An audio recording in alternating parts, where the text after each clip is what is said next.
ఇప్పుడు మన sports chairman Shiv Sena రెడ్డికి మన సంగారెడ్డి అంబేద్కర్ స్టేడియంలో స్టేడియం ఉంది కదా, కొన్ని ప్రతిపాదనలతోటి మనము స్పోర్ట్స్ చైర్మన్ గారికి ఇవ్వడం జరిగింది. ప్రధానంగా ఏంటంటే మేజర్ గా ఏంటంటే గత కొన్ని సంవత్సరాల క్రితం మనకు స్పోర్ట్స్ హాస్టల్ ఉండే, అవకాశం ఉంటే ఈసారి స్పోర్ట్స్ హాస్టల్ మళ్ళీ ఏర్పాటు చేయాలని, కొత్త బిల్డింగ్ కట్టాలని, అట్లాగే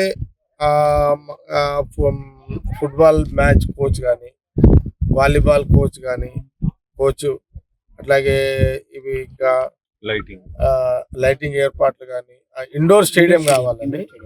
ఈ ఇండోర్ స్టేడియం చాలా పెద్దగా ఉండాలి. ఇండోర్ స్టేడియం కూడా ఏంటంటే ప్రధానంగా అందులో ఇండోర్ స్టేడియంలో badminton, volleyball and indoor stadium ఏమున్నాయి, gym, volleyball, kabaddi, boxing, basketball, badminton, ఇవన్నీ కూడా షటిల్ కూడా ఇవన్నీ ఇండోర్ స్టేడియం ఉండాలి. మిగతా అన్ని క్రికెట్ కి సంబంధించి కానీ, ఫుట్బాల్ కి సంబంధించిన కోచెస్ లేరు.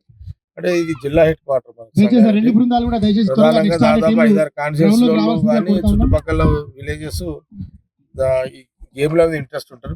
ఇప్పుడు కూడా రెగ్యులర్ గా ఆడుతుంటారు.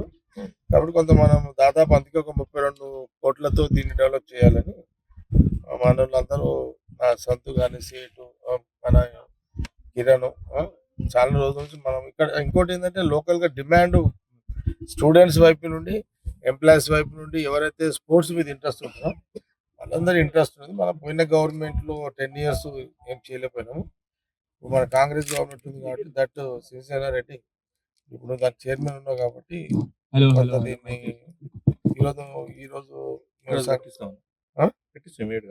ఇది ఒకటి కొంత పెట్టిస్తే బాగుంటుంది.